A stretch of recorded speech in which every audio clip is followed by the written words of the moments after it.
Nurul Komaria, CGP Angkatan 4 dari Kota Malang, akan berbagi pengalaman terkait modul 1-4 penerapan budaya positif di SMP Negeri 11 Malang. Budaya positif meliputi 6 bagian. Yang pertama, perubahan paradigma stimulus respon. 2. Konsep disiplin positif. 3. Pembentukan keyakinan kelas. 4. Pemenuhan 5 kebutuhan dasar manusia. 5. Posisi kontrol. Dan 6. Segitiga restitusi. Berikut rangkaian kegiatan yang telah saya laksanakan di SMP Negeri 11 Malang. Assalamualaikum warahmatullahi wabarakatuh, Ibu Ria.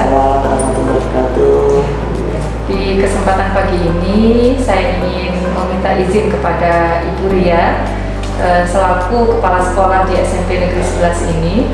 Saya ingin melaksanakan kegiatan pengimbasan konsep budaya positif yang telah saya dapatkan ilmunya dari pendidikan guru penggerak. Saya akan mengimbaskan kepada teman-teman yang ada di SMP Negeri 11 ini. Tentang apa, Ibu? Tentang budaya positif. Budaya positif. Budaya positif yang di dalamnya terdapat 6 konsep, Ya. dan salah satunya yaitu pembentukan keyakinan kelas atau peraturan yang dibuat oleh guru dan Bersama siswa, dan peraturan itu disepakati, kemudian diterapkan. Kemudian ketika ada siswa yang menyalahi peraturan kelas tersebut, siswa tersebut nantinya harus melakukan proses restitusi dengan ibu pengajar yang telah menyepakati kegiatan tersebut. Jadi seperti kelas itu membuat komitmen bersama masing-masing guru pengajar, ya? Bukan wali kelas, ya? Masing-masing guru pengajar diperbolehkan apabila akan dijadikan satu oleh wali kelas, Ya. itu juga diperbolehkan. Jadi komitmen besar di kelas. Komitmen besar di kelas. Oke, ya, monggo bisa Dan ini dilanjut. insya Allah akan kami laksanakan dengan di waktu yang secepatnya, sehingga ilmu ini bisa segera diterapkan. Oke, Unsur yang kami undang pada kegiatan tersebut adalah Bapak Ibu guru mata pelajaran, kemudian yang kedua adalah Bapak Ibu dari bimbingan konseling, dan juga Bapak Ibu wali kelas. Itu yang akan kami libatkan dalam kegiatan aplikasi dari budaya positif. Oke, monggo bisa dilanjutkan. Juga ilmunya ini nanti bisa menjual dan insya Allah positif ya untuk anak-anak, karena ini di dalamnya kan ada pendidikan karakter itu ya. Terima kasih. Sama-sama, tetap semangat dulu. Telah diberikan, insya Allah ilmu ini akan bermanfaat. Amin, amin. Sekian. Assalamualaikum warahmatullahi wabarakatuh. Waalaikumsalam warahmatullahi wabarakatuh.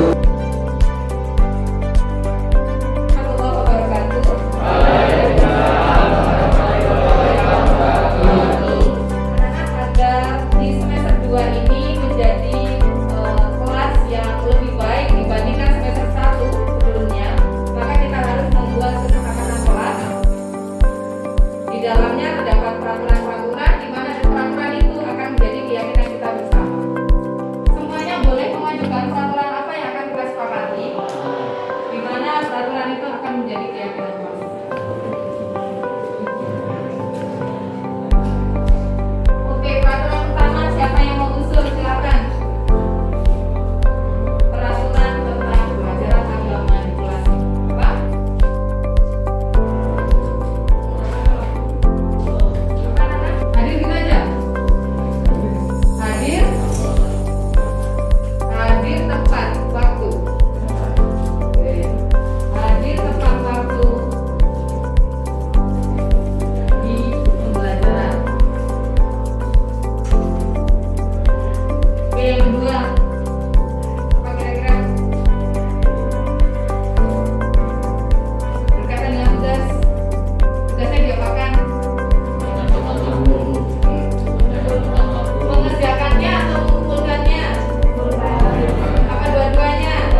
Assalamualaikum warahmatullahi wabarakatuh.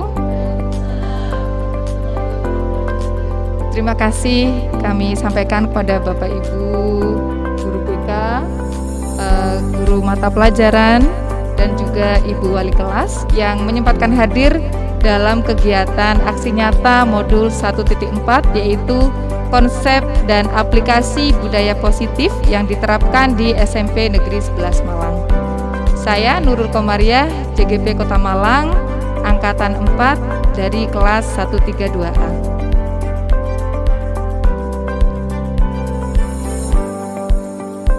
Pendidikan, sebagaimana kita ketahui, sekarang akan diarahkan kembali kepada konsep Ki Hajar Dewantara, di mana konsep KHD mengacu pada 3 hal, yaitu Ingarso Sungtulodo, Ing Madya Mangunkarso, dan yang ketiga yaitu Tutwuri Handayani. Di depan selalu memberi contoh dan juga memberi teladan yang baik kepada murid-muridnya. Kemudian di tengah selalu memberikan semangat, dan yang di belakang selalu memberi dorongan sehingga potensi yang dimiliki oleh siswa terus maju. Kemudian pendidik dalam versi Ki Hajar Dewantara yaitu mengembangkan dan memfasilitasi. Jadi ketika kita menggarisbawahi memfasilitasi di sini, posisi pendidik itu adalah sebagai fasilitator. Mereka hanya mampu menggiring potensi yang dimiliki oleh peserta didik sehingga potensinya dapat berkembang dengan maksimal selaras dengan kemajuan kodrat zaman maupun kodrat alam. Ini yang sedang kita hadapi saat ini, yaitu kodrat alam dan kodrat zaman. Mungkin sudah bertemu dengan zamannya, di mana pembelajaran yang ada di antara kita atau di sekolah kita yaitu pembelajaran dengan menggunakan moda daring maupun moda luring. Kemudian dalam kodrat alam, di mana seluruh siswa memiliki potensi sendiri-sendiri yang dibawa dari keluarganya, yang dibawa dari lingkungan masyarakatnya, sehingga pembelajaran atau pendidikan yang kita berikan kepada siswa selayaknya harus sesuai dengan kemajuan kodrat zaman dan kodrat alam. Kemudian yang ketiga yaitu suasana pembelajaran harusnya mengacu kepada merdeka belajar dan terciptanya budaya positif di sekolah.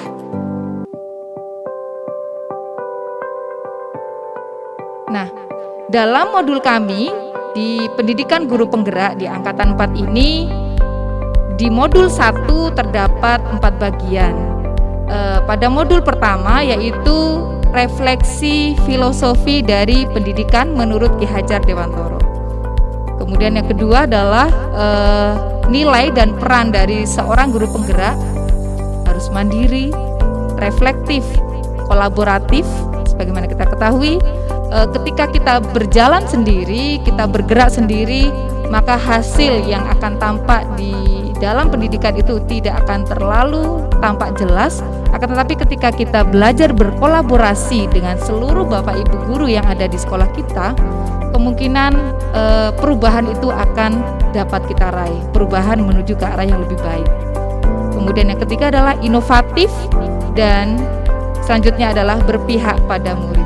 Jadi setidaknya pembelajaran kita di kelas kita masing-masing tidak hanya mengacu pada Bapak Ibu guru, akan tetapi kita sajikan pembelajaran yang berpihak kepada murid.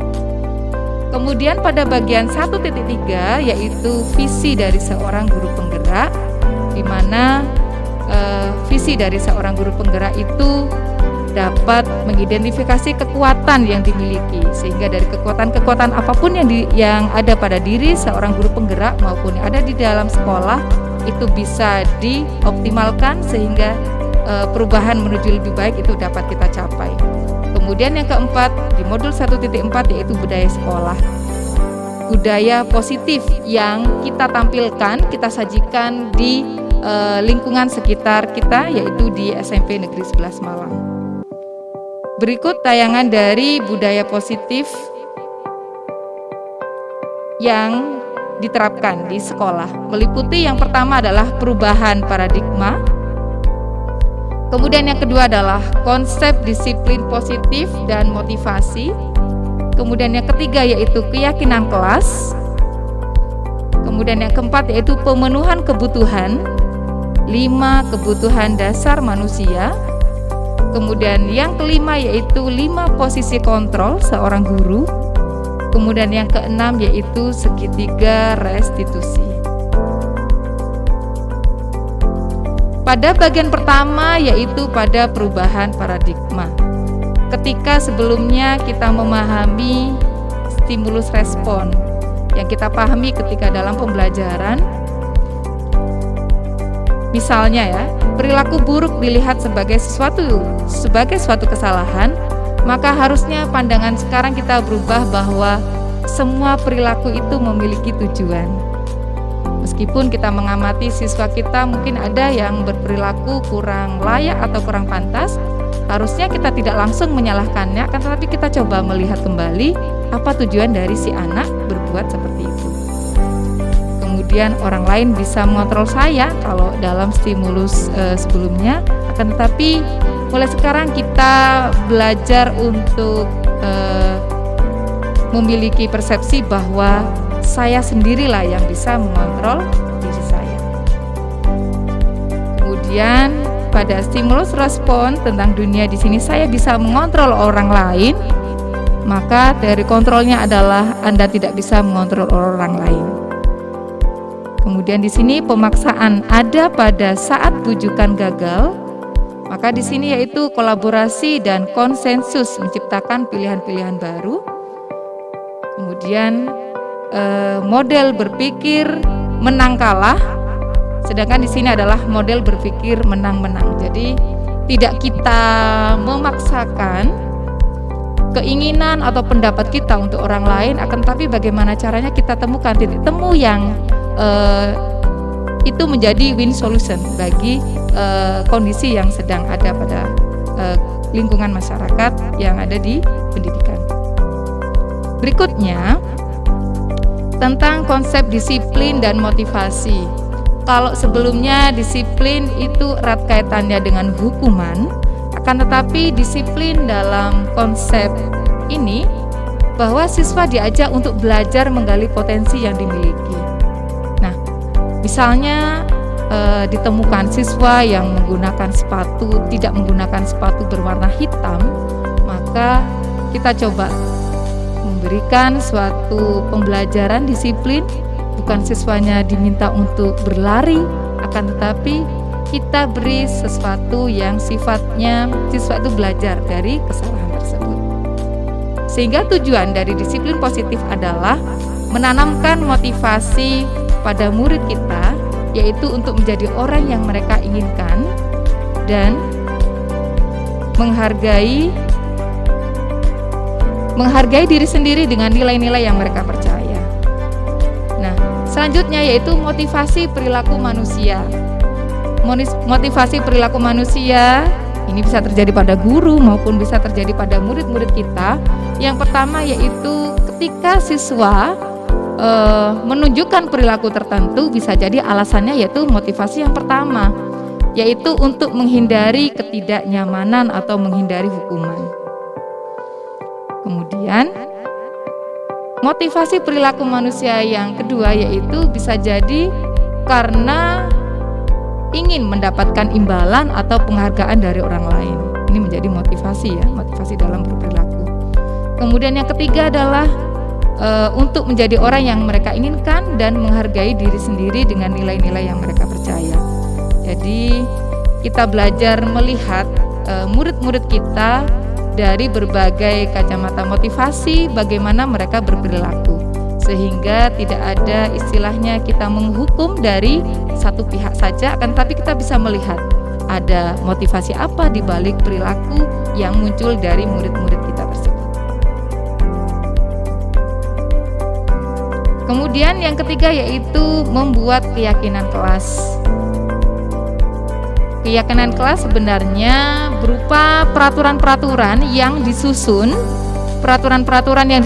di kelas kita, di mana peraturan itu tidak hanya terfokus dari guru menyampaikan peraturan, akan tetapi siswa boleh boleh mengajukan beberapa peraturan yang akan mereka sepakati dalam satu semester atau dalam 1 tahun pembelajaran. Nah, dalam pembentukan keyakinan kelas di sini, yaitu keyakinan kelas bersifat lebih abstrak daripada peraturan yang lebih rinci dan konkret ya. Kemudian yang kedua yaitu keyakinan kelas bisa berupa pernyataan universal, misalnya disiplin dalam pengumpulan tugas, disiplin dalam berpakaian dan sebagainya. Berikutnya yaitu pernyataan keyakinan di kelas dibuat dalam bentuk yang positif, tidak ada kata-kata negatif di dalamnya. Kemudian yang keempat yaitu keyakinan kelas mudah diingat dan dipahami oleh warga yang ada di kelas tersebut. Kemudian yang kelima yaitu keyakinan kelas sebaiknya sesuatu yang dapat diterapkan.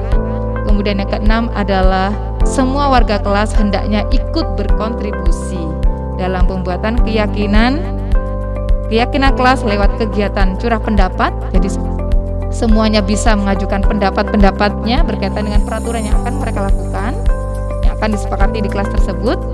Kemudian yang ketujuh yaitu bersedia meninjau kembali keyakinan kelas dari waktu ke waktu. Jadi bisa jadi suatu saat peraturan itu sudah kita tulis di papan tulis, kemudian setelah kita hapus peraturan itu menjadi terlupakan, tidak, kita sebagai guru bisa membacakan atau sering mengingatkan kembali terhadap peraturan-peraturan kelas yang telah disepakati sebelumnya. Saya contohkan misalnya sekarang kita sedang berada di awal semester. Ketika berada di awal semester, kita membuat peraturan-peraturan kelas, entah itu jumlahnya ada sekian poin, itu dibuat oleh guru dan dibuat oleh siswa, kemudian disepakati bersama. Ketika terjadi hal-hal yang melanggar keyakinan kelas tersebut, maka kita bisa menggiring siswa untuk mempraktekkan segitiga restitusi yang akan saya sampaikan pada bagian akhir nanti. Berikutnya, 5 kebutuhan dasar manusia. Seringkali kita tidak bisa memahami mengapa siswa tersebut melakukan suatu hal, mengapa si A, si B melakukan hal-hal yang itu sifatnya di luar nalar misalnya, ataupun hal-hal yang tidak sesuai dengan yang kita inginkan pada saat pembelajaran sedang berlangsung.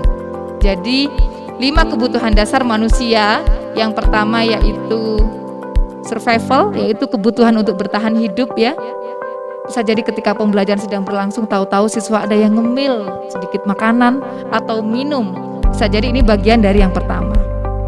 Kemudian yang kedua adalah cinta dan kasih sayang. Ketika di rumah mungkin kurang mendapatkan perhatian dari orang tua, sehingga perilaku di sekolah agak sedikit jahil misalnya, maka bisa jadi siswa itu sedang memiliki kebutuhan yang kedua, yaitu kebutuhan cinta dan kasih sayang dan kebutuhan untuk diterima.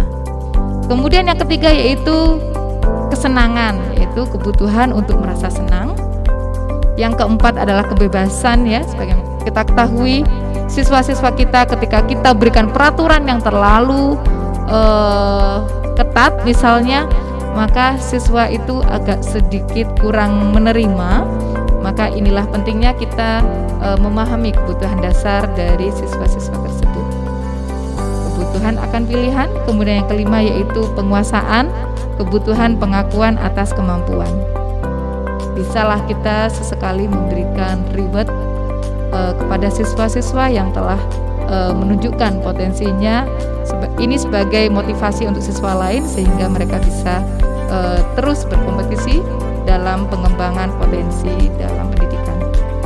Berikutnya, yang kelima adalah 5 posisi kontrol. Terdapat tipe-tipe guru, tipe-tipe kontrol guru dalam pembelajaran. Yang pertama yaitu penghukum, baik itu hukuman fisik maupun hukuman verbal. Ketika memang hukuman fisik itu memang sangat dilarang, maka kadangkala seorang guru tertentu dengan tipe guru tertentu itu memberikan hukuman secara verbal. Hukuman secara verbal misalnya seorang guru ini memberikan julukan tertentu, kenapa kamu seperti ini, dengan julukan-julukan kata-kata yang negatif misalnya. Kemudian yang kedua yaitu dalam tipe kontrol yang pertama yaitu penghukum. Contohnya seorang guru memaksa siswa untuk patuhi aturan saya, patuhi aturan yang telah saya buat begitu. Kemudian yang kedua adalah tipe guru pembuat orang merasa bersalah. Ibu sangat kecewa sama kamu misalnya. Itu tipe-tipe kontrol dari seorang guru dalam pembelajaran. Kemudian yang ketiga adalah tipe teman. Ingat, bantuan Bapak selama ini sudah sangat banyak. Apa yang telah kamu lakukan? Kita bisa menggiringnya. Kemudian yang keempat yaitu tipe monitor atau pemantau. Seperti peraturan yang telah dibuat, kemudian siswa melakukan kesalahan. Jadi di sini peraturan yang disepakati apa? Nah, siswa diminta untuk mengingat kembali. Kemudian yang kelima yaitu tipe manajer. Jadi ketika melihat siswa sedikit melakukan kesalahan, maka seorang guru menggiring siswa agar mereka menemukan kesalahan dan menjadikan kesalahan itu sebagai pelajaran untuk masa mendatang, sehingga apa saja rencana yang akan mereka buat setelah berperilaku hal tertentu. Oke, berikutnya yaitu segitiga restitusi. Restitusi di sini yaitu proses menciptakan kondisi murid untuk memperbaiki kesalahannya. Meskipun tampak jelas bahwa siswa telah melakukan kesalahan atau melanggar suatu peraturan, maka alangkah baiknya kita menstabilkan identitasnya, sehingga posisinya bukan posisi menjadi orang yang bersalah sepenuhnya, tapi kita menggiring. Ada hal apa di balik perilaku tersebut dilakukan oleh seorang murid. Kemudian yang kedua yaitu validasi tindakan yang salah. Nah, kita mencoba menggali kira-kira perbuatan tersebut termasuk perbuatan yang salah atau tidak. Itu kita gali, siswa menemukan jawabannya sendiri, baru kemudian pada bagian yang ketiga yaitu menanyakan keyakinan. Untuk selanjutnya, apakah perilaku tersebut akan tetap dipertahankan? Di sisi lain, keyakinan kelas telah tersusun dengan rapi. Nah, pengingat penting ketika kita ingin mendapatkan kelas yang seru dan produktif yaitu kita sama-sama bersikap jujur. Kemudian siswa bertanggung jawab, saling menghargai, ramah, sopan, dan peduli. Kemudian yang terakhir adalah menyimak dengan baik. Berikut ini adalah gambaran ketika di kelas siswa telah membuat suatu keyakinan kelas, di mana keyakinan kelas itu dibuat lebih abstrak dari peraturan kelas yang diinginkan. Cukup ibu-ibu berada di dalam kelas membuat kesepakatan kelas ini, siswa digiring agar di semester ini menjadi semester yang lebih baik daripada semester sebelumnya. Dengan menanyakan kira-kira pada semester ini apa saja peraturan yang harus ditaati oleh siswa. Siswa boleh menyampaikan opsinya, kemudian siswa juga boleh menyepakati pada poin-poin apa saja yang diterima oleh siswa sehingga itu dapat diterapkan di kelas. Setelah ditulis di kelas, kemudian ditulis pada bagian ini di papan kecil atau tulis di buku. Dari situ peraturan ini atau keyakinan ini bisa menjadikan kontrol guru ketika seorang murid tidak menjalankan tugasnya sebagai siswa. Misalnya di sini pada bagian peraturan kelas di sini hadir tepat waktu, itu siswa sendiri yang menyampaikan.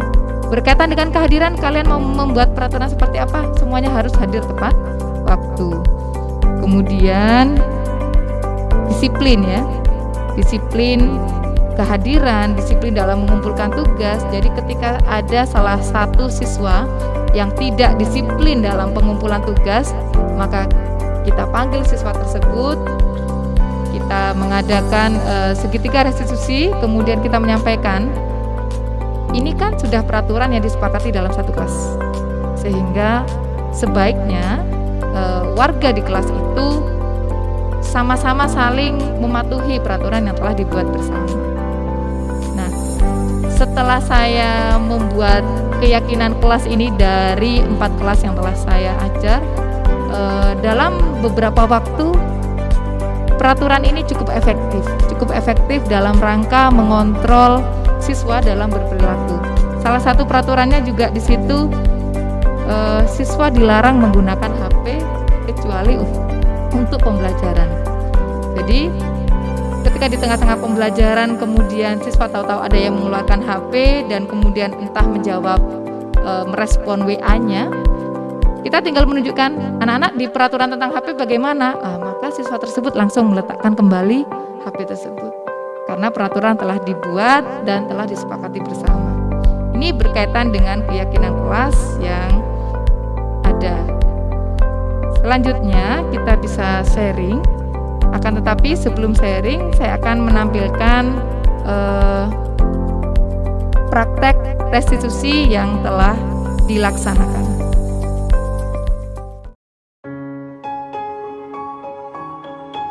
Assalamualaikum warahmatullahi wabarakatuh. Waalaikumsalam warahmatullahi wabarakatuh. Oke anak-anak, melanjutkan tugas kita pada jam sebelum istirahat.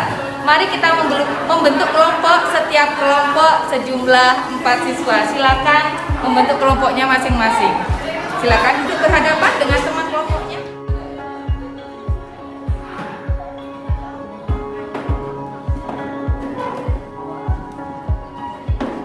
Mulai mengerjakan dari lembar kerja yang sudah Bu Nurul bagikan ke kelompoknya masing-masing. Silakan bekerja sama dalam tim di kelompoknya masing-masing. Silakan.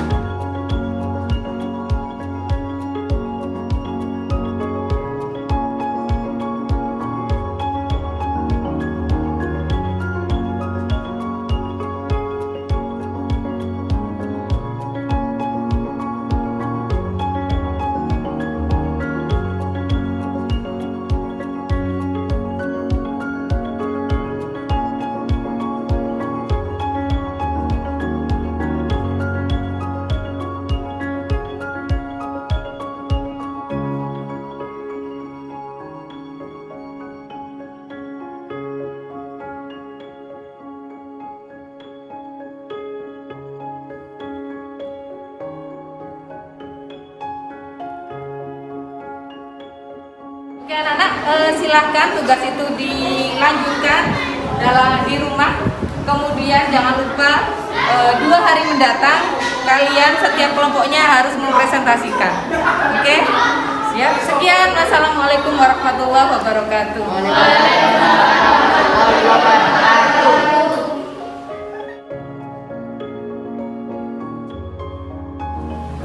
Assalamualaikum Nafisa. Nafisa, hari ini gimana kabarnya? Alhamdulillah saya baik-baik saja, Bu. Sedang kegiatan apa ini? Saya habis ada kegiatan olahraga. Nafisa kira-kira tahu nggak kenapa Nafisa belum panggil ke sini? Saya kurang tahu, Bu. Ya.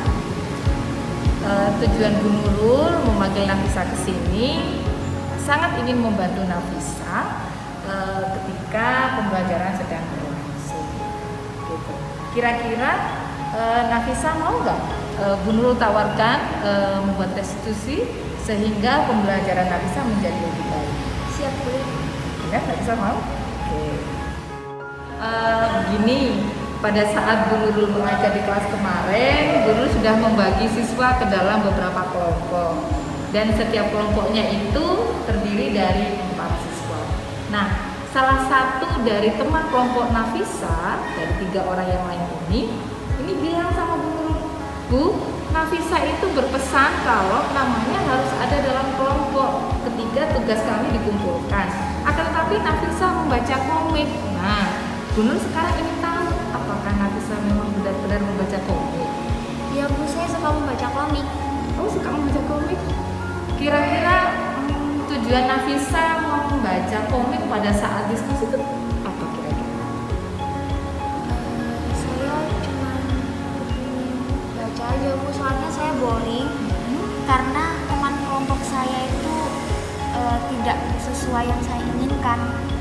oh jadi ada muncul rasa bosan gitu di kelas, tidak cocok dengan teman-temannya.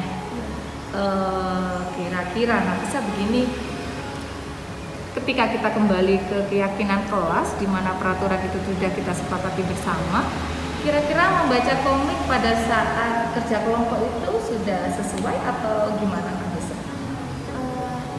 Maaf Bu, saya tidak sesuai dengan peraturan kelas. Selanjutnya, apakah teman-teman kelompok ini akan tetap bisa menerima Nafisa kembali ke kelompok atau bagaimana tindakan Nafisa selanjutnya setelah ini berlangsung? Saya menyadari kalau di sini saya salah, telah melanggar aturan kelas, dan untuk kedepannya saya tidak akan mengulangi dan akan meminta maaf kepada teman kelompok saya. Oh gitu. Jadi Nafisa sudah menyadari bahwa ini bagian dari sesuatu yang melanggar keyakinan kelas kita. Ya, Untuk selanjutnya bagaimana menurut Nafisa? Kembali ke kelas untuk melanjutkan tugas kelompok atau mau kembali ke saya mau pilih kelompok sendiri aja Bu gitu? Bagaimana?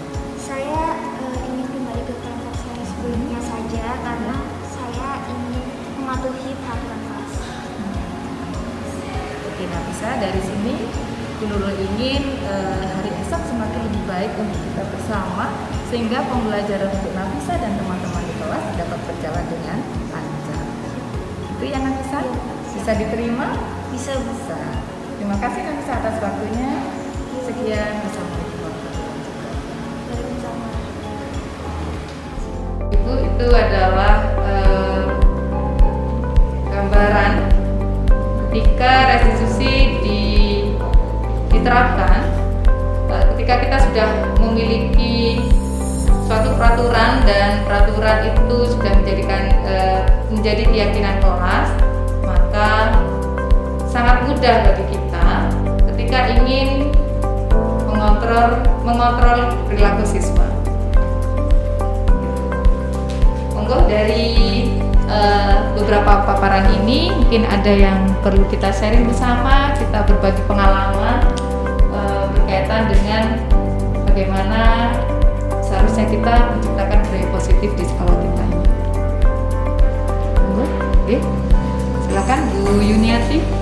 Assalamualaikum warahmatullahi wabarakatuh. Waalaikumsalam warahmatullahi wabarakatuh. Terima kasih atas waktu yang telah diberikan. Begini Bu Nurul, terkait saya tertarik tadi tentang keyakinan kelas. Ini budaya kelas tentang keyakinan kelas. Terkait dengan keyakinan kelas, yang menurut saya intinya membuat peraturan dari yang berasal dari siswa atau kesepakatan kelas itu sendiri. Nah, jika yang peraturan yang dikehendaki misalkan tentang tertib berpakaian atau misalkan tentang sepatu misalkan, kemudian di antara siswa kita tahu siswa sekarang itu sukanya kan modis dan sebagainya ya, modis dan mungkin meminta untuk sepatu itu tidak hitam seperti yang kita buat aturan di sekolah kita. Nah, untuk misalkan seperti itu tadi, apakah untuk mewujudkan merdeka belajar dan berpihak pada siswa sebagai guru, apakah kita harus menyetujui atau kita memberi gambaran manfaatnya kalau pakai seperti itu, kurang lebihnya lah kita menyampaikan ke siswa atau begitu Bu Nurul. Terima kasih. Assalamualaikum warahmatullahi wabarakatuh. Waalaikumsalam warahmatullahi Berlaku juga untuk yang lain ya, mungkin pakaiannya bebas dan sebagainya. Dari Bu Yuniati atau ada tanggapan?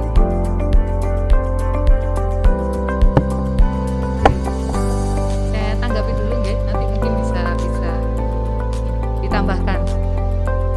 Ya, menarik sekali memang pembahasan tentang sepatu. Ini juga pembahasan yang terus menerus. Ini bagaimana seharusnya kedisiplinan yang harus diterapkan.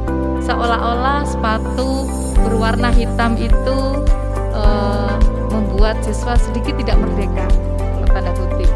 Tapi di sisi lain kita bisa melihat dari segi positif dan negatif ketika siswa kita perbolehkan memakai sepatu dengan warna yang tidak ditentukan. Di satu sisi ketika kita melihat hal positif dari sepatu semuanya harus seragam, semuanya memakai warna hitam polos begitu. Dari situ ketika hal positif di balik sepatu hitam ini lebih banyak positifnya ketimbang negatifnya, maka hal positif di balik ditentukannya sepatu harus berwarna hitam ini harus kita sampaikan kepada siswa, sehingga siswa itu tidak merasa bahwa saya sedang dikekang harus pakai sepatu hitam. Dari pihak sekolah misalnya, ini memang ketentuan sekolah secara umum harus menggunakan sepatu hitam. Dari pihak sekolah ini harus menyampaikan bahwa di balik sepatu hitam terhadap hal-hal positif, diantaranya misalnya satu, mengurangi kesenjangan antara si kaya dan si miskin gitu. Atau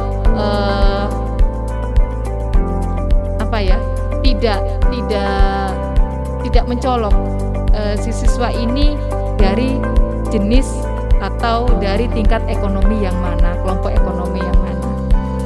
Kemudian di sisi lain ini bisa jadi sebagai ciri khas yang ada di sekolah kita.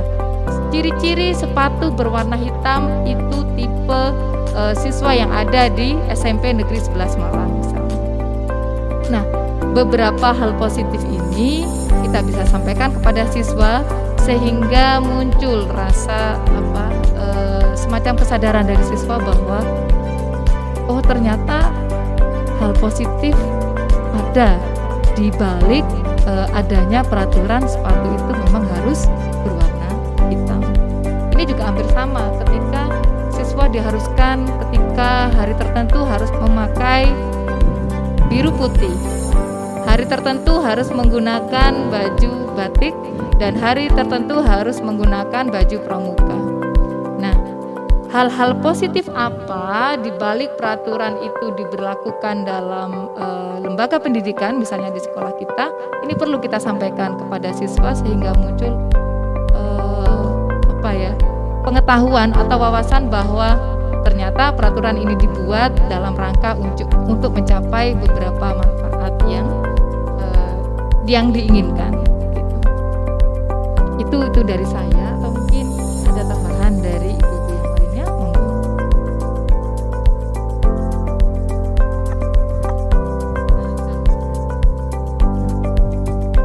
Iya. Assalamualaikum warahmatullahi wabarakatuh. Waalaikumsalam warahmatullahi. Terima kasih. Kalau terkait dengan sepatu, memang karena anak-anak kan masih dalam proses usia yang memang harus dibentuk ya karakternya.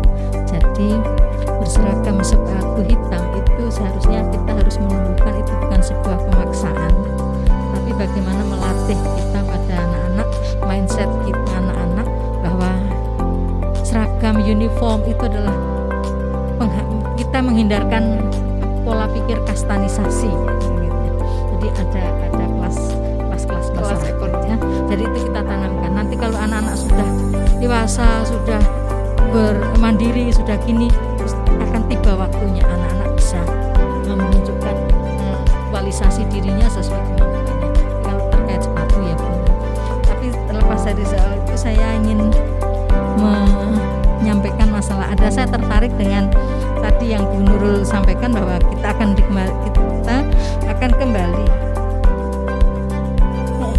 Sepatunya belum selesai. Ya, selesaikan dulu. Iya. Iya. Terima kasih tanggapan dari Bu Nurul dan Bu Ani. Saya gini Bu Nurul, maksud saya peraturan tadi, keyakinan kelas tadi kita buat dari siswa ya. Kalau siswa menghendaki seperti itu, berarti maksud saya kita sebagai guru kita sebagai guru itu apakah kita harus menyetujui mereka, artinya kalau memang banyak siswa yang menghendaki seperti itu, kita harus menyetujui mereka sebagai wujud merdeka belajar, kemudian dan berpihak pada siswa. Apakah saya harus setuju begitu, ataukah saya harus memberi gambaran dulu, menyampaikan apa yang Bu Nurul sampaikan, anak-anak misalkan seperti ini. Terus yang ini berlanjut ya, dengan demikian peraturan yang ada di sekolah kita tadi ini terkait dengan keyakinan kelas apa enggak? Apa termasuk dengan peraturan di sekolah kita nanti tentang tatar tertib? Kalau sekarang ya adanya tatar tertib itu, apakah nanti juga berasal dari siswa kemudian baru disampaikan ke ini, atau kalau sekarang kan kita yang membuat ya, kita yang membuat kemudian disampaikan ke siswa, yang intinya diantaranya sepatu harus hitam seperti dan sebagainya itu.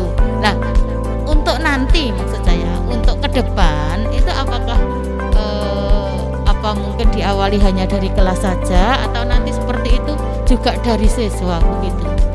Ya, ini terima kasih. Berkaitan dengan akan dibentukannya keyakinan kelas dalam kelas tertentu yang sedang kita ajar, sepertinya kita bisa membuat peraturan itu semuanya boleh dari siswa, akan tetapi dengan syarat kita ada batasan. Kita ada batasan bahwa keyakinan yang kita buat itu tidak melebihi dari peraturan yang telah dibuat oleh sekolah.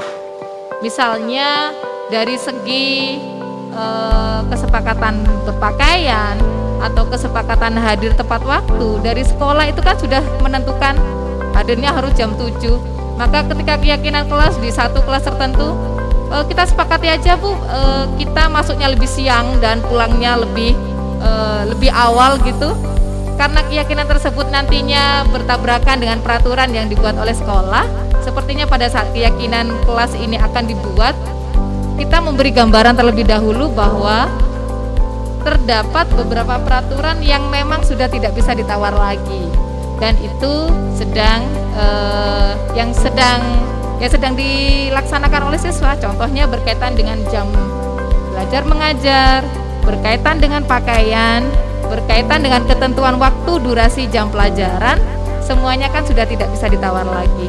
Kita tinggal membuat peraturan yang sifatnya mendukung terhadap pembelajaran kita, akan tetapi tidak melebihi dari batas-batas mana yang harus dibuat tambahan peraturan baru di kelas tersebut. Sepertinya begitu. Assalamualaikum warahmatullahi wabarakatuh. Waalaikumsalam warahmatullahi wabarakatuh. Ibu yang saya hormati, terima kasih Bu Nurul atas kesempatannya. Terkait hal ini memang kalau dilihat dari konteksnya adalah keyakinan kelas. Jadi saya lebih pahamnya ini adalah untuk kelas itu bagaimana supaya berjalan dengan baik pembelajarannya.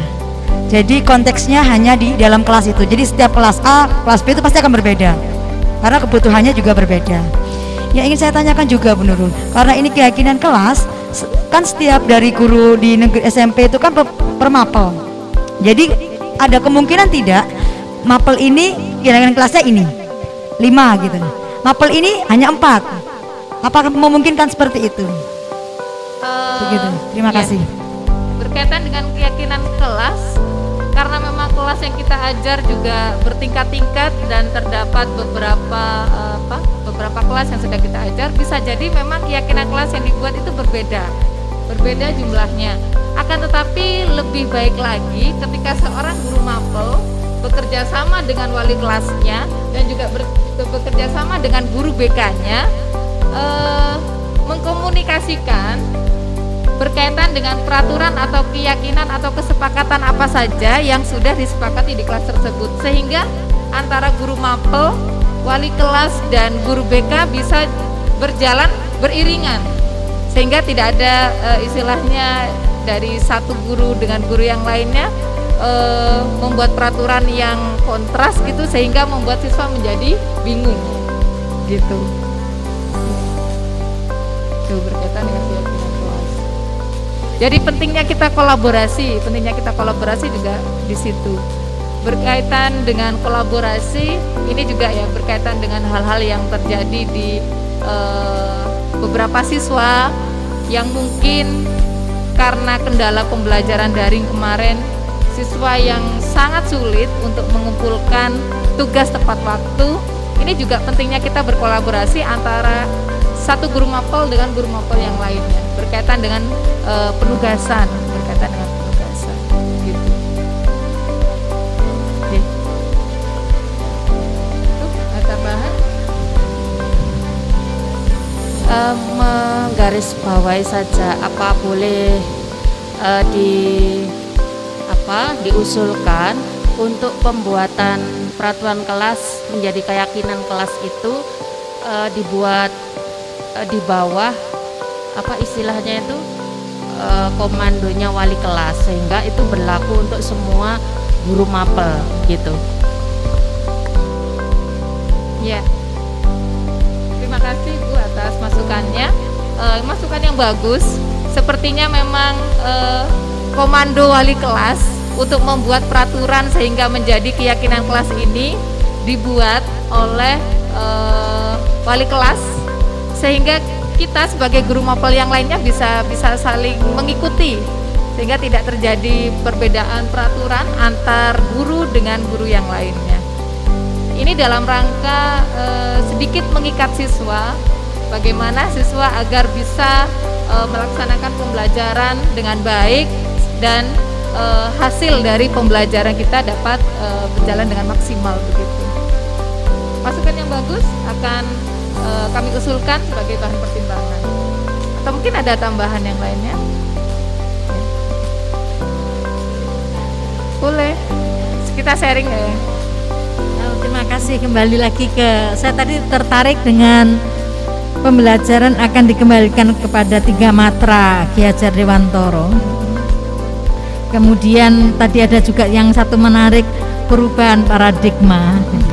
Nah, selama ini 3 matra Ki Hajar Dewantara ing ngarsa Sung Tulodo, ing Madya Mangunkarsa, Tuturi Handayani, itu seolah-olah itu yang harus dilakukan guru. Ya kan, guru harus jadi contoh yang baik ketika di depan. Guru harus membangun semangat ketika di tengah siswa.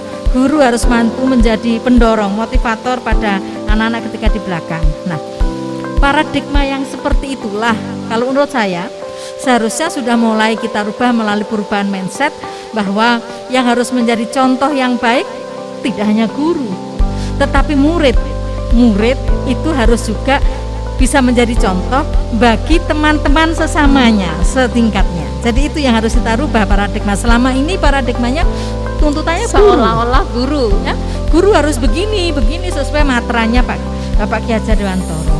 Nah, perubahan paradigma itu yang harus mampu kita imbaskan, kita sampaikan ke anak-anak, bahwa yang harus jadi contoh tidak hanya bu guru, bapak guru, anak-anak juga jadi contoh.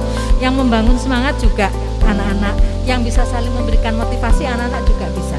Jadi, nah, perubahan paradigma itu tentu dimulai dari merubah mindsetnya. Nah, ini menurut kalau pemikiran saya, perubahan mindset itu bisa juga melalui dengan itu tadi, salah satunya pembentukan keyakinan. Nah, selama ini pembentukan keyakinan itu seolah-olah kan murid kalau terlambat, murid nggak boleh terlambat kesepakatannya. Kalau terlambat nanti ada sanksinya begini, baik itu sekup sekolah maupun nanti ada keyakinan kelas. Saya mencoba, kalau saya karena belum muncul istilah keyakinan kelas ya, dulu yang pernah saya lakukan misalnya awal tahun pelajaran itu saya bikin deal dengan anak yang saya ajar. Kalau jam pelajaran saya, kamu terlambat 5 menit, maka nanti ini ada tugas saya, kamu terlambat, penaltinya pengurangan nilai, misalnya begitu. Nah, selama ini keyakinan kelas itu dibuat dengan tuntutan siswa menjadi baik. Tetapi kita tidak pernah membangun keyakinan bagaimana dengan kita, dengan guru. Kalau murid terlambat, tidak boleh masuk kelas misalnya. Murid terlambat, sanksinya ini. Tetapi bagaimana dengan kita? Apakah kita juga sudah bisa aplikasikan matra Ki Hajar Dewantara itu, gitu. Jadi saya berpikiran keyakinan kelas itu harus terbangun. Meskipun sekarang masing-masing kelas ya, tapi mengacu pada aturan sekolah ya. Tetapi harus adil. adil, keyakinan kelas itu tidak hanya menyorot siswa tapi juga ayo juga menjadi cermin feedback buat kita. Itu kalau saya menangkap perubahan paradigmanya harus seperti itu. Yang pertama. Kemudian yang kedua, saya juga tertarik dengan panjenengan tadi menyatakan 5 posisi kontrol. Saya kan ke arah sepintas akan mengatakan, oh guru yang baik adalah yang bisa teman, monitor, dan manajer. Bagi saya semua 5 itu baik, harus ada pada guru, tergantung situasionalnya dan bagaimana kondisi anak. Misalnya anak yang luar biasa harus sekali waktu agak kita kerasi, ya sekali waktu kita menjadi penghukum, tetapi bukan adjustment yang mematikan siswa, bukan the killer, tetapi menghukum dalam arti edukasi. Jadi memang kalau sepintas wah sing disenengi anak itu murid karo friendly gitu ya, friendly. Anak-anak bisa kehilangan kesantunan kalau terlalu friendly. Jadi kalau menurut saya 5 itu harus ada semua pada diri kita. Jadi saya misalnya saya katakan, oh Bu Andi ngomong lemah lembut, tapi suatu ketika saya bisa menjadi sangat keras pada anak-anak pada saat dibutuhkan untuk keras. Jadi untuk 5 kontrol lalu saya 5-5-nya harus ada pada diri kita. Terus ke masalah apa nih, triangle restitution triangle itu kan muaranya harus seperti ini, muaranya harus seperti ini. Nah kembali lagi kepada muara itu, kalau tadi panjenengan ngendikan berpusat pada anak, satu contoh misalnya larangan sepatu hitam, oke, itu memang aturan, ya kita konsekuensi dong.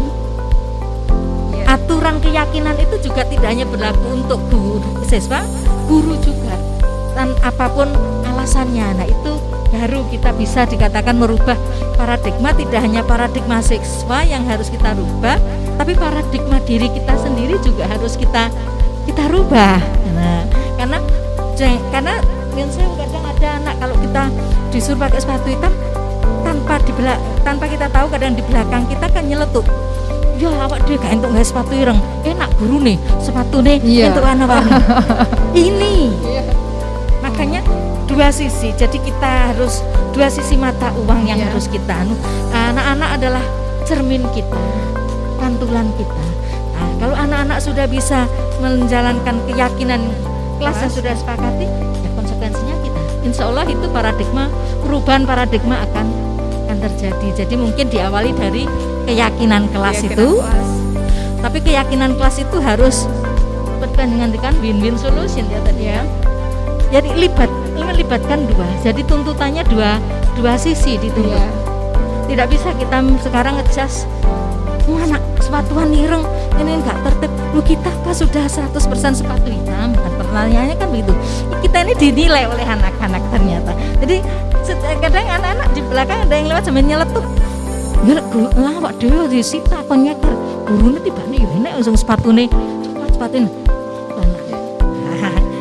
Itu yang menarik buat saya pada materi ini, ya ini terkait dengan kembali ke Ki Hajar, merubah paradigma. Ayo bukan hanya guru tapi murid kita libatkan untuk merubah paradigma. Terus keyakinan kelas itu mari kita bangun, bukan menuntut hanya siswa tapi kita juga. Mohon maaf kurang dan lebihnya. Saya juga setuju sekali dengan apa yang disampaikan oleh Bu Ani berkaitan dengan bagaimana seharusnya tidak hanya pihak tertentu yang akan menerapkan konsep Ki Hajar Dewantara ini, akan tetapi seluruh warga sekolah, tidak hanya dari guru, akan tetapi juga dari siswa. Ketika konsep Ki Hajar Dewantara berkaitan dengan 3 hal yang awal tadi, sangat bagus ketika itu kita masukkan dalam keyakinan kelas, di mana siswa di sini Ingarso Sungtulodo, Ing Madya Mangunkarso dan Tutwuri Handaya ini tidak hanya muncul dari figur seorang guru, akan tetapi juga ayo kita bersama-sama kita munculkan sifat ini sehingga perilaku-perilaku yang mungkin masih perlu menuju kesempurnaan itu bisa terus kita bangun bersama gitu. Nah, Selanjutnya berkaitan dengan 5 kontrol tipe seorang guru ya. 5 kontrol seorang guru. Penting kiranya kita sebagai pendidik juga harus mengenali dengan siapa kita sedang berbicara. Bisa jadi tipe siswa tertentu, ketika kita terapkan tipe kontrol guru penghukum, maka siswa itu akan istilahnya mutung, saya sudah nggak mau sekolah. Akan tetapi berbeda dengan tipe-tipe siswa yang lainnya, kita bisa menerapkan sesuai dengan siapa kita bicara, seperti itu kondisi anak. Jadi apapun tipe kontrolnya, maka kita sebagai guru berkewajiban untuk menyesuaikan diri dulu dengan siapa kita bicara, tipe kontrol yang seperti apa yang akan kita terapkan, sehingga kita tidak salah dalam menerapkan tipe kontrol yang akan kita lakukan untuk si siswa tersebut sesuai kebutuhan antara penghukum, membuat orang merasa bersalah, posisi sebagai teman, posisi sebagai monitor atau pemantau, kemudian yang terakhir adalah posisi sebagai manajer. Berikutnya berkaitan dengan segitiga restitusi di sini, baik kiranya kedisiplinan itu memang tidak hanya kita wujudkan atau kita berikan, yang harus disiplin adalah siswa, sedangkan guru sendiri tidak disiplin. Itu menjadi sesuatu peraturan yang menjadi tidak adil. Meskipun guru memang menang secara usia, akan tetapi siswa juga dapat menilai diri seorang guru meskipun tidak berani mengutarakannya. Jadi penting kiranya sekolah kita membuat peraturan yang memang itu sifatnya antara menang dan menang, dari segi guru maupun dari siswa. Iya, kita tidak menang otoriti, ya begitu. Iya, begitu. Itu berkaitan dengan konsep segitiga restitusi ini. Semoga kita semuanya bisa saling berkolaborasi dalam rangka mewujudkan Merdeka Belajar, sehingga siswa benar-benar belajar hal baru ketika mereka sedang melaksanakan pembelajaran.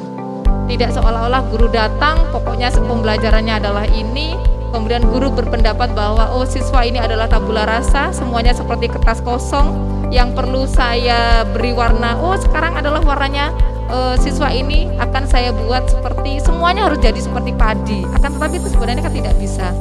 Sesuai dengan bakat dan minat yang mereka bawa, sesuai dengan potensinya.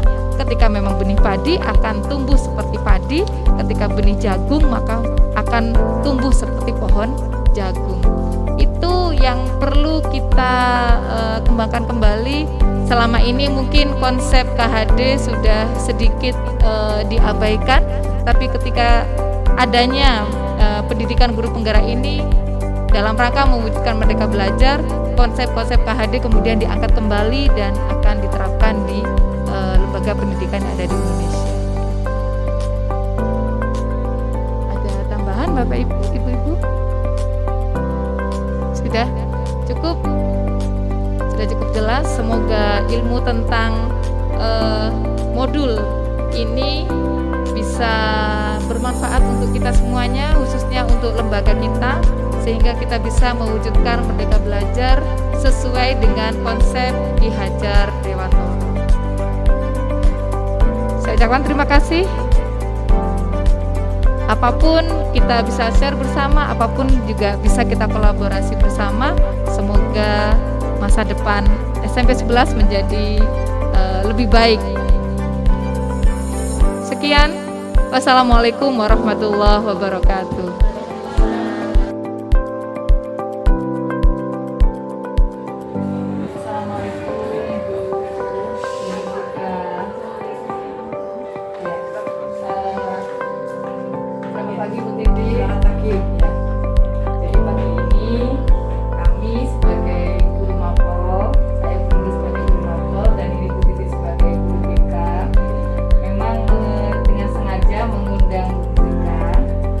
Wali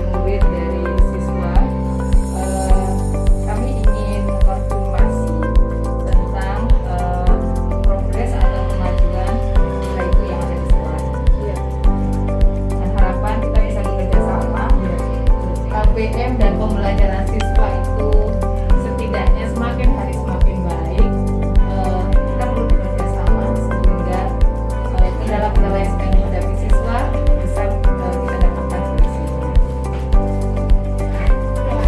Ini saya menambahkan ya, jadi karena ada sesuatu yang tidak disampaikan dan itu dulu supaya nanti kedepannya itu lebih baik ya, karena selesai ya, Baru selesai semester 1. dan hasilnya bagaimana Bu? Saya selalu menanyakan apa hari ini ada tugas, terus dia jawab ada, tapi sudah saya kerjakan. Sudah dikerjakan. Setiap hari saya tanyakan, katanya sudah. Terus memang ada yang belum dikerjakan, yang belum tuntas ada. Dari guru maupun Dari papan dulu, mungkin ini. setelah saya amati beberapa kali, setelah ibu termasuk yang kadangkala hadirnya di kelas itu tidak tepat waktu. Kemudian saat berada di kelas, guru sudah mengajar, siswanya terlihat kurang fokus atau mungkin bingung dengan HP-nya, atau mungkin bisa jadi dia memikirkan hal-hal lain.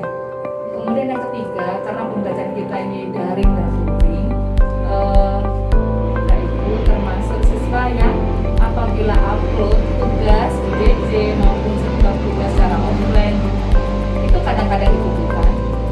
Akan tetapi beberapa tugas yang lain itu tidak disetorkan Ibu. Ya, itu dari pelajaran di mapel saya, atau mungkin dari guru BK juga mendapatkan laporan dari guru yang lain. Memang dari bukan hanya agama ya yang dia itu terlambat, bahkan belum mengumpulkan sampai sekarang ini hampir semua mata pelajaran PKN, Inggris, Tapi selama matematika. ini saya tanya selalu sudah. Tapi nanti coba saya tanya lagi anaknya dan saya suruh mengerjakan tugas-tugas yang belum diselesaikan di semester 1. Oh ya, ini Bu, apa setiap hari dengan sudah ngecek HP? Nah itu, padahal saya ngecek kata enggak. Padahal saya percaya aja sama anaknya, katanya sudah dikumpulkan, sudah dikerjakan ya katakan gitu. Jadi kalau saran kami ya dari BK mungkin sama lah dengan guru. Iya. Mungkin diperhatikan lagi. Apa sering dikunci bukan HP-nya? Oh enggak. Saya bilang enggak usah dikunci, jadi saya kadang bisa ngomong. Oh iya. Nah ini kan kenyataan hasil ya Bu.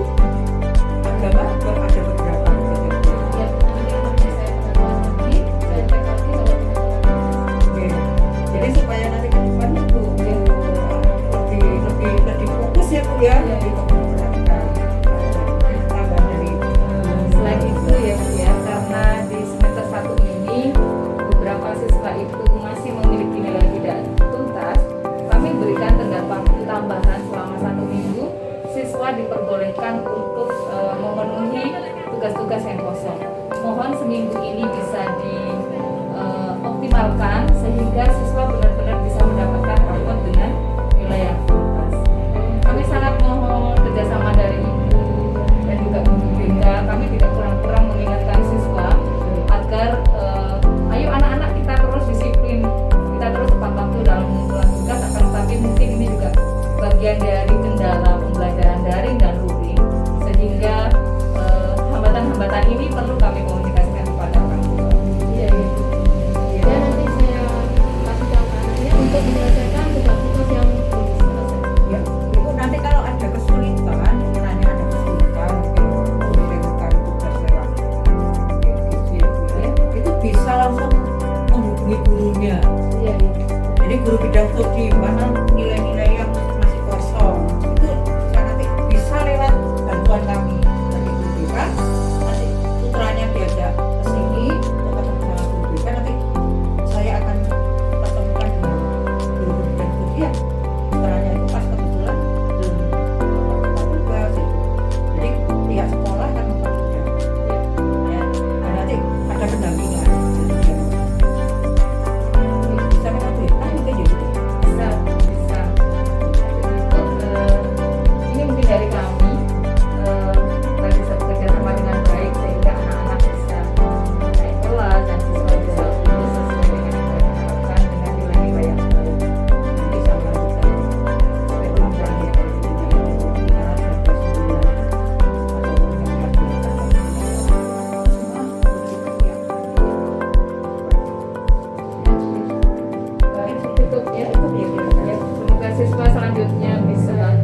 warahmatullahi wabarakatuh. Saya Yuniati, guru IPA SMP Negeri 11 Malang. Mengenai penerapan budaya positif di sekolah, ini membawa banyak manfaat. Di antaranya pembuatan keyakinan kelas yang di dalamnya terdapat kesepakatan dalam peraturan yang telah disusun antara guru dan siswa dan untuk ditaati bersama. Demikian penerapan budaya positif di sekolah kami yang sangat bermanfaat. Terima kasih. Wassalamualaikum warahmatullahi wabarakatuh. Demikian penerapan aksi nyata modul 1.4 budaya positif di sekolah. Semoga kajian ini bermanfaat untuk kemajuan pendidikan di Indonesia. Sekian, wassalamualaikum warahmatullahi wabarakatuh.